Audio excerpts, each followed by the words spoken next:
Bismillahirrahmanirrahim. Alhamdulillahilladzi amarana bisidqin niyyah wa nahana 'anir riya'i was-sum'ah bi talabil ilmi wa ghairihi minal ibadah. Asyhadu an la ilaha illallah wahdahu la syarikalah wa asyhadu anna sayyidana Muhammadan abduhu wa rasuluhu wa la nabiyya ba'dah. Allahumma salli wa sallim wa barik ala sayyidina maulana Muhammadin syafi'il ummah wa ala alihi wa ashabihi wa dhurriyyatihi wa atba'ihi ila yaumil qiyamah, amma ba'd. Yang kita hormati dan kita cintai para habaib, para alim ulama, muhibbin, hadirin hadirat rahimakumullah. Puji dan syukur senantiasa kita haturkan kehadirat Allah Subhanahu wa ta'ala, yang mana dengan izin, taufik dan hidayah serta inayah darinya, kita pada malam ini dapat berkumpul bersama-sama di majelis yang penuh berkah ini. Salawat dan salam kita haturkan kepada junjungan kita Nabi besar Muhammad sallallahu alaihi wasallam, dan kepada seluruh keluarga, para sahabat, zuriat dan pengikut beliau sampai hari kiamat nanti. Para muhibbin rahimakumullah, qala al-musannif rahimahullah wa nafa'ana bi ulumih, at-targhibu bil ikhlas fi jami'il a'mal wal aqwal wal ahwal wa tarhibu min ta'allumil ilmi li ghairi wajhillah.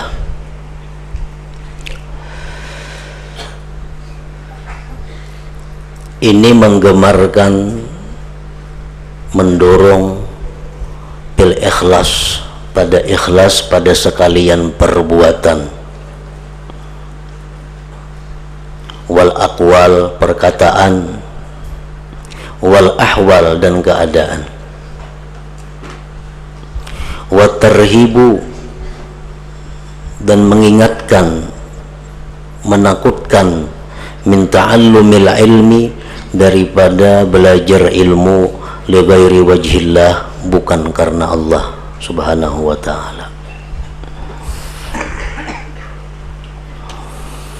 Qala Allah ta'ala, wa ma umiru illa liya'budullaha mukhlishina lahuddin hunafa'a wa yuqimus salah wa yu'tuz zakah wa zalika dinul qayyimah.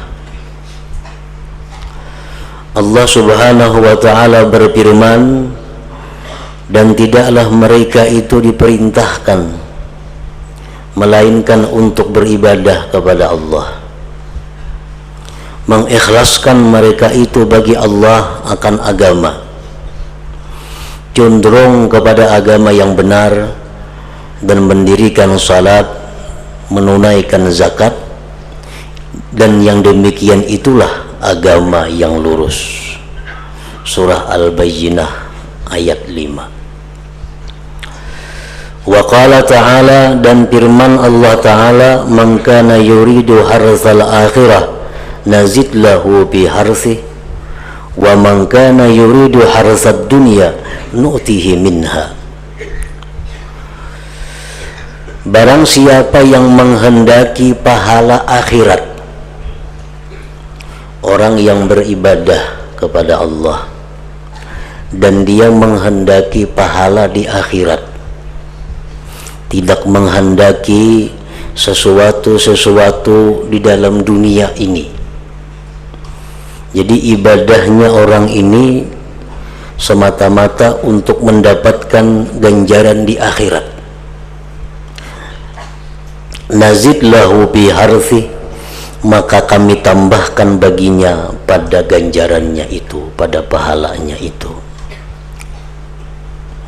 Wa man kana yuridu harsad dunya, dan barang siapa yang menghendaki ganjaran di dunia, orang yang beribadah tetapi dia menghendaki upahnya di dalam dunia ini diberikan Allah, dia menghendaki bahwa ganjarannya itu dinikmatinya di dalam dunia ini, nu'tihi minha, maka kami berikan akan dia daripadanya. Surat Asy-Syura ayat 20. Wa an Umar bin Khattab radhiyallahu anhu qala sami'tu Rasulullah sallallahu alaihi wasallam yaqul innamal a'malu binniyat wa innamal likulli imri'in ma nawa faman kanat hijratuhu ila Allah wa rasulih fa hijratuhu ila Allah wa rasulih wa man kanat hijratuhu lidunya yusibuha aw imra'ati yankihuha fa hijratuhu ila ma hajara ilaihi. Muttafaqun ala sihhatih. Dari Sayyidina Umar bin Khattab radhiyallahu anhu, beliau berkata, aku mendengar Rasulullah sallallahu alaihi wasallam bersabda, innamal a'malu binniyat. Hanya saja amal perbuatan itu dengan niat. Bisa dikatakan amal perbuatan itu hanya sah apabila ada niatnya. Bisa dikatakan bahwa amal perbuatan itu mendatangkan pahala bila ada niatnya.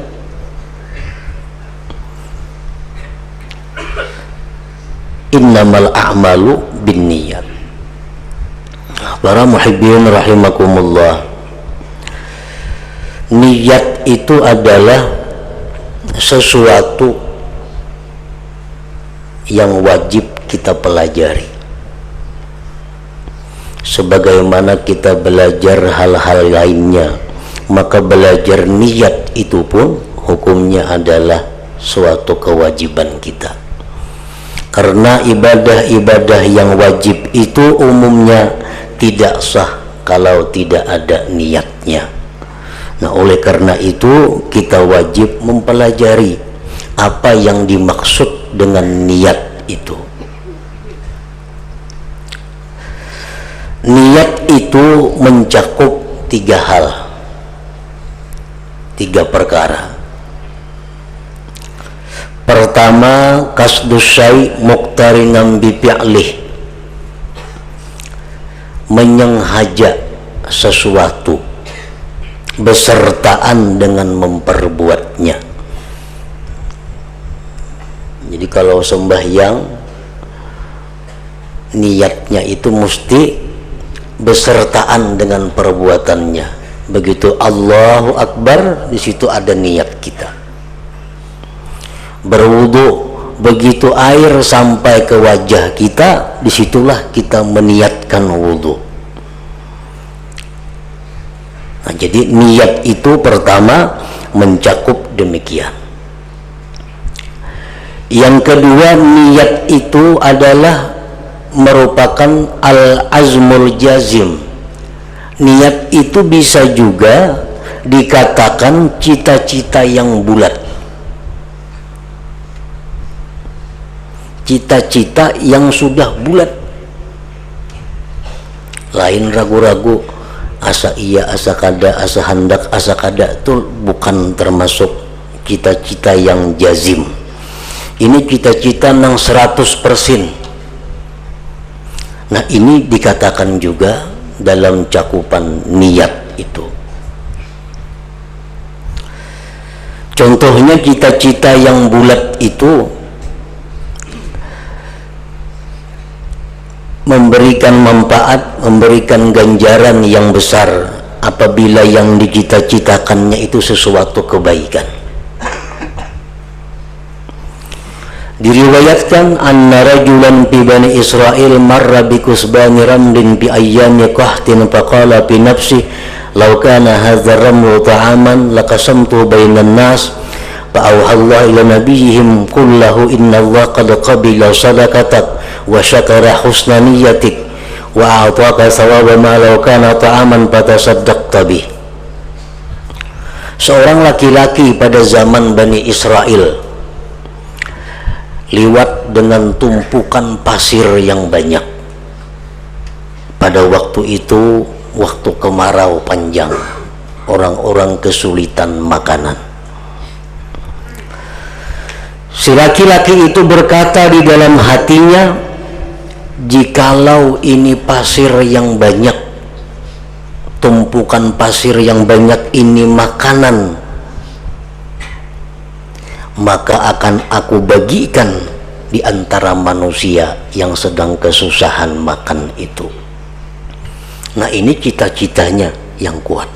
Andai kata ini pasir nih, sedemikian banyaknya pasir nih, makanan, beras atau gandum kayak ini banyaknya aku berisi, ku sedekahkan, ku bagikan kepada orang-orang yang kelaparan. Nah, di dalam hatinya demikian. Maka Allah berwahyu kepada Nabi mereka, katakan kepada laki-laki itu bahwa Allah sungguh menerima sedekahnya dan Allah bersyukur terhadap kebaikan niatnya, dan Allah memberikannya pahala jikalau itu makanan maka dia sedekahkan dengannya. Nah, dapat pahala karena niatnya tadi. Pengertian niat di sini adalah al-azmul jazim, cita-cita yang bulat 100%. Andai kata ini nah duit semuaan ku beriakan, dan itu bujur-bujur, kada sedikit pun di dalam hatinya selain itu, maka itu cita-cita yang jazim disebut juga dengan niat. Yang ketiga, niat itu mencakup al-ba'as, pendorong, motivasi. Kita hendak bersedekah. Kenapa garang hendak bersedekah? Nah, terdorong apa kita bersedekah? Nah, itu bisa juga disebut dengan niat. Ada orang bersedekah karena terdorong oleh firman Allah yang menyatakan demikian. Ada orang bersedekah terdorong karena mendengar hadis Nabi mengatakan barang siapa bersedekah begini-begini. Ada orang yang bersedekah karena terdorong oleh kawan-kawannya yang bersedekah. Ada orang yang bersedekah karena hanya ingin bahwa dia disebut sebagai orang yang suka bersedekah. Nah, dorongan-dorongan seperti itu termasuk juga dalam cakupan niat tadi.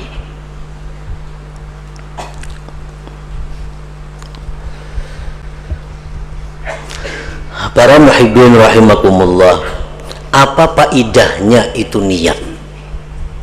Gunanya niat itu apa? Para ulama menjelaskan bahwa faedah niat itu antara lain tamyizul ibadah ba'diha an ba'din. Faedah niat itu membedakan satu ibadah dengan ibadah yang lain. Kata Nabi salati zuhri wal asar seperti membedakan sembahyang zuhur dan asar. Zuhur 4 rakaat, asar 4, sama pekerjaannya, rukun-rukunnya sama, semuaan sama. Zuhur lawan asar itu hanya yang membedakan apa? Niat. Imam sembahyang asar, kita sembahyang zuhur, niatnya, pekerjaannya sama. Kita sembahyang zuhur mengikut imam yang sembahyang asar, sembahyangnya sah, tapi kada berpahala jamaah karena berlainan niat. Nah, saya kong zuhur, saya kongnya asar. Nah, itu gunanya niat antara membedakan antara sembahyang zuhur dan asar. Wa tamyizi Ramadan wa ghairi, membedakan puasa Ramadan dan selainnya. Orang bayar hutang puasa Ramadan sama aja dengan puasa hari Arafah, rukunnya sama, syaratnya sama, pembatalnya sama. Nah, membedakan apa? Nah, saya kongni niatnya puasa mengqadha Ramadan, nah saya kongni niatnya adalah puasa hari Arafah umpamanya. Nah, membedakan. Wa tamyizul ibadah minal adat, dan fungsi niat itu adalah membedakan ibadat daripada adat. Ibadat berpahala, kalau adat kada berpahala. Kata midil ghusl minal janabah min ghusli tabarrud wa tanzib, seperti membedakan orang yang mandi hadas besar dengan orang yang mandi hanya sekedar berdingin-dingin dan bebersih diri. Nang saya kong mandi bakuboy, nang saya kong mandi bakuboy, sama mandinya.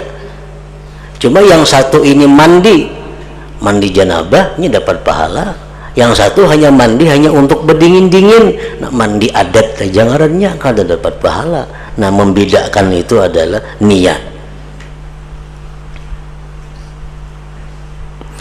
Dan lagi fungsinya niat ini adalah litamyizi maratibil ibadah, untuk membedakan martabat ibadah. Kan ibadahnya ada tingkatan fardu, ada tingkatan sunat. Nah, membedakan apa? Niat. Kata mizul ghusl minal janabah wa ghusl Jumat, seperti membedakan mandi janabah dengan mandi Jumat. Nah, mandi Jumat dan mandi janabah sama, cuma terbeda oleh niat. Janabah jadi wajib, mandi Jumat hukumnya sunat. Dan lagi fungsi niat itu lisihhatil amal, untuk sahnya amal. Kayak salah seperti sembahyang, kada berniat sudah jelas kada sah. Wali sawabil amal, dan fungsi niat itu juga adalah untuk pahala amal. Kadang-kadang ibadah itu ada yang kada perlu niat, sah. Kal azan, seperti azan. Orang bang ada berniatannya Allahu Akbar, sah bangnya, tapi kok ada berpahala. Nah, kalau niat azan, maka dia mendapatkan pahala.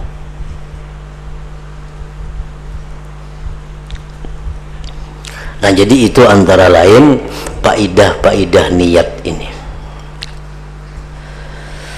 Wa inna malikul imri'in ma nawa, dan hanya saja bagi tiap-tiap orang itu sesuatu yang ia niatkan. Tergantung niatnya. Ibadah, sembahyang, bersedekah, tapi niatnya kada baik, yujibul iqab, menyebabkan dia mendapat siksa. Padahal ibadah, tapi niatnya kada baik, menimbulkan siksa. Al-adatul mubahat, adat-adat yang dibolehkan, seperti makan, guring, bin niyatil hasanah, dengan niat yang baik, yujibus sawab, menimbulkan pahala. Nah, jadi tiap-tiap orang itu tergantung niatnya. As-sawabul katsir bihasabi kasratin niyati salihah, pahala itu banyak dengan sekira-kira banyaknya niat yang baik. Orang bersedekah menjunjung perintah Allah Ta'ala, niatnya, kemudian bersedekah, pahalanya disampaikan kepada kedua orang tua, bersedekah untuk ini. Nah, makin banyak niatnya, makin banyak pahala yang didapatnya. Wa innama likulli imri'in ma nawa, hanya saja bagi tiap-tiap orang itu sesuatu yang apa ia niatkan. Jadi pekerjaannya sama-sama pada puasa, karena niatnya lain, balasannya akan berbeda. Sama-sama bersedekah, si A bersedekah, si B bersedekah, cuma niatnya lain, ganjarannya pun lain yang diterimanya. Faman kanat hijratuhu ilallah wa rasulih, maka barang siapa yang hijrahnya kepada Allah dan Rasulnya, fahijratuhu ilallah wa rasulih, maka hijrahnya itu orang kepada Allah dan Rasulnya. Di zaman Nabi kita dakwah di Mekah, mendapat tantangan yang berat, Nabi kita hijrah ke Madinah. Orang-orang beriman pun hijrah. Di antara yang hijrah ini ada niatnya karena Allah dan Rasul. Karena Rasulullah hijrah, karena hijrah diperintah Allah, umpat juga hijrah. Nah, ini orang akan dapat balasan di sisi Allah dan Rasul. Wa man kanat hijratuhu lidunya, barang siapa yang hijrahnya itu untuk dunia. Dia hijrah tapi tujuannya untuk usaha. Aku ini mesti pindah di sini bagana kalau jadi usaha apa-apa, lalu umpat juga hijrah ke sana. Nah, untuk tujuan dunia. Awim ra'atin yankihuha, atau dia hijrah karena perempuan yang dia nikahi. Di zaman Rasulullah ada yang demikian, ada yang perempuan hijrah ke Madinah. Perempuan ini bertunangan dengan seorang laki-laki. Hingga si perempuan itu amun pian gak ada hijrah, kita putus tunangan. Nah, otomatis laki-laki ini hijrah juga umpat karena mengiringi tunangan itu. Nah, awim mar'atin yankihuha fa hijratuhu ila ma hajara ilaih, maka hijrahnya orang itu kepada sesuatu yang hijrah dia kepadanya. Nang mana hijrahnya tadi karena dunia, dia dapatkan dunia, hanya itu yang dia dapatkan. Yang hijrahnya karena perempuan itu dia kawini, itulah balasan yang ia dapatkan. Di sisi Allah, di sisi Rasulnya tidak mendapat balasan apa-apa. Nah, jadi ini hadis merupakan hadis pokok tentang ikhlas, bahwa beribadah itu adalah mesti didorong, beribadah itu mesti dibangkitkan oleh menjunjung perintah Allah dan Rasulnya. Itulah niat yang paling baik dalam melakukan ibadah itu. Yang utama dalam ibadah ini adalah menjunjung perintah Allah dan Rasulnya. Karena aku diciptakan oleh Allah untuk beribadah, maka ibadah ini kulakukan untuk mengabdi kepada Allah Subhanahu wa ta'ala. Nah, itu yang dimaksud inti daripada hadis innamal a'mal binniyat ini. Muttafaqun ala sihhati, hadis ini disepakati atas kesahihannya. Wa an Ka'b bin Malik radhiyallahu anhu anna Rasulullah sallallahu alaihi wasallam qala man talabal ilma liyumariya bihi sufaha aw yukabira bihi ulama aw yasrifa bihi wujuhan nas ilaih adkhalahu Allahun nar. Rawahu Tirmidzi. Barang siapa yang menuntut ilmu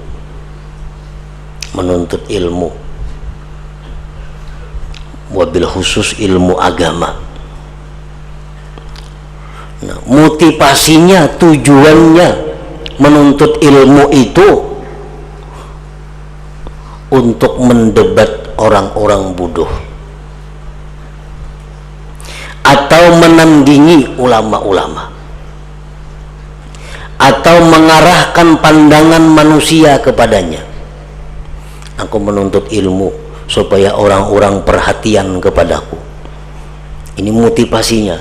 Lalunya berangkat menuntut ilmu, mencari perhatian. Adkhalahullahu nar, Allah masukkan dia ke dalam api neraka.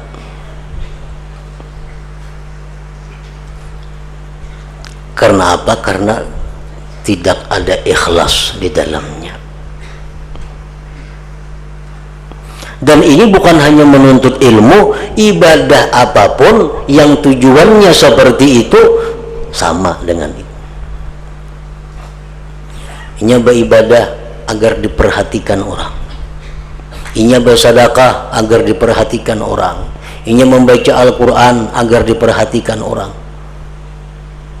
Nah, motivasi-motivasi, dorongan-dorongan seperti itu bukan mendatangkan pahala, tetapi justru Allah masukkan dia ke dalam api neraka. Adkhalahullahu nar. Rawahu Tirmidzi. Nah, oleh karena itu para muhibbin rahimakumullah, kita baca sejarah salafus salihin yang dahulu. Mereka itu tidak akan melakukan sesuatu ibadah, apapun bentuk ibadah itu, sebelum mereka dapat ikhlas terlebih dahulu. Baik itu sembahyang, baik itu puasa, baik itu bersedekah, baik itu umrah, baik itu naik haji, mereka tidak akan melakukan itu sebelum ada ikhlas di dalamnya.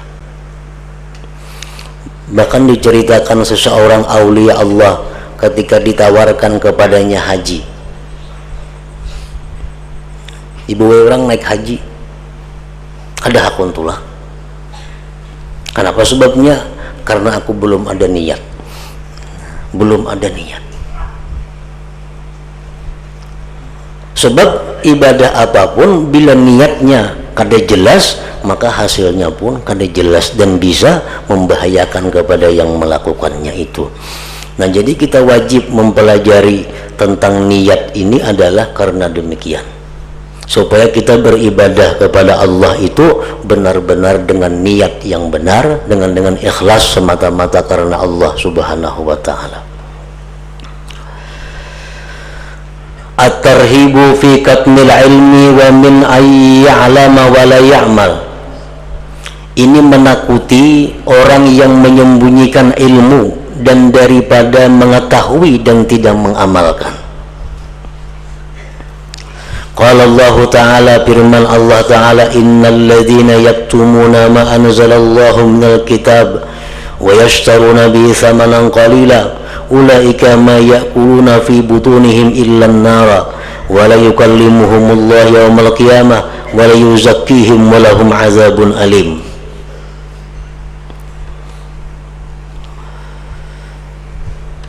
Sesungguhnya orang-orang yang menyembunyikan hukum yang diturunkan Allah daripada Alkitab. Ini hukum ada dalam kitab-kitab Allah, tapi disembunyikannya, kada dijelaskannya hukum itu kepada umat. Dengan tujuan apa? Untuk mendapatkan sesuatu daripada dunia. Nah, ini yang menghukum niku buka, aku kada dapat lagi dunia nih. Amun hukum niku buka, aku kada digaji orang lagi. Jadi hukum ini disimpan supaya dunia tetap terus mengalir kepada dirinya.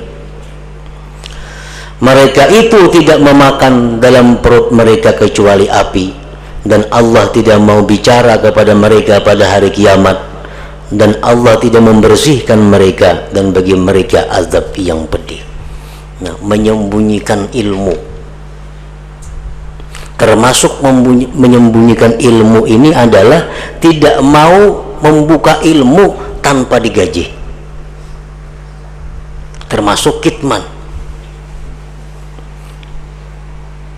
Orang bertakun hukum, kayak apa hukumnya berwudu, kayak ini, kayak apa hukumnya ini mandi, kayak apa hukumnya sembahyang. Ini kalau kamu ada mau jawab, kalau kada ada kepentingan duniawinya. Nah, ini termasuk yang diancam oleh Allah Subhanahu wa ta'ala.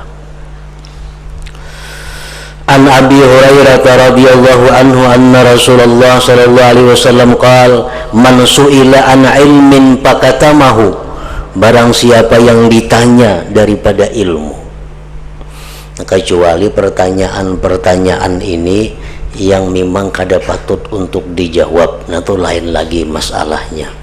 Karena masalah ini ada masalah yang umum, masalah kayak rukun-rukun jual beli, masalah pernikahan, masalah talak rujuk, masalah muamalah, masalah ibadat. Nah, itu masalah-masalah umum. Ini yang dimaksud kita kada boleh menyimpan. Nah, lain lagi dengan ilmu-ilmu yang bersifat hakikat. Nah, ini kalau ada orang bertakun, dilihat nang bertakun. Kalau memang orangnya ini patut untuk diberi penjelasan, diberi penjelasan. Kalau kada patut, kada usah. Nah, dimaksud di sini adalah barang siapa yang ditanya daripada ilmu yang umum, ilmu ibadah yang sifatnya umum, maka dia sembunyikan ilmu itu. uljima yaumal qiyamah bilijamin minnar, maka dia akan dibelenggu pada hari kiamat dengan belenggu daripada api neraka. Nah, jadi ilmu-ilmu ini kalau kita menuntutnya dengan niat yang salah, akibatnya pun ancaman yang berat. Kita punya ilmu tapi kita tidak mau menyampaikan ilmu itu kepada umat, itu pun mendapat ancaman yang berat. Uljima yaumal qiyamah bilijamin minnar. Akhrajahu Abu Daud wa Tirmidzi wa ghairuhuma. Wa akhraja Muslim wa ghairuhu annahu sallallahu alaihi wasallam kana yaqul Allahumma inni a'udzubika min ilmin la yanfa wa min qalbin la yakhsha wa min ad'iyatin la yustajabu laha. Rasulullah berdoa, ya Allah, aku berlindung dengan Engkau daripada ilmu yang tidak ada manfaatnya. Ilmu nang kada ada manfaatnya, baik manfaat sifatnya dunia atau ukhrawi, seperti ilmu falsafah contohnya, seperti ilmu tangguh menangguh orang. Ada kitabnya, memang ada. Bila orang ka ini kena nasibnya, bila orang ka ini kena orang ini akhirnya. Nah, itu ilmu layam pak. Nabi kita berlindung daripada ilmu seperti itu. Wa min qalbin la yakhsha, dan Nabi kita berlindung kepada Allah daripada hati yang tidak khusyuk. Wa min ad'iyatin la yustajabu laha, dan Nabi kita pula berlindung daripada doa yang tidak dikabulkan baginya. Maksud pengarang mendatangkan hadis ini, yang dimaksud itu adalah ilmin la yanfa tadi. Ilmu yang tidak bermanfaat adalah ilmu seperti ilmu yang tidak diamalkan. Kita belajar ilmu ini tapi kita kada mengamalkan ilmunya, itu termasuk ilmu la yanfa, nang kada bermanfaat, nang mana Nabi kita berlindung kepada Allah daripada ilmu yang demikian. Nah, kemudian bab selanjutnya at-targhib fi ikrami ahlil ilm wa rifqi bil muta'allimin wa badlin nasihati lahum wa li ghairihim. Ila hadratin Nabi sallallahu alaihi wasallam. Al-Fatihah. Iyyaka na'budu wa iyyaka nasta'in. Shiratal mustaqim. Shiratal ladzina an'amta 'alaihim. Asyhadu an la ilaha illallah wahdahu la syarika lahu wa asyhadu anna sayyidana Muhammadan 'abduhu wa rasuluhu. La ilaha illallah nastaghfirullah. La ilaha illallah nastaghfirullah. La ilaha illallah nastaghfirullah. La ilaha illallah wa natubu ilallah. La ilaha illallah Muhammadur Rasulullah sallallahu alaihi wasallam. Wa ya ayyuhar rajulun minhu syafa'atan sallu alaihi wa sallimu taslima.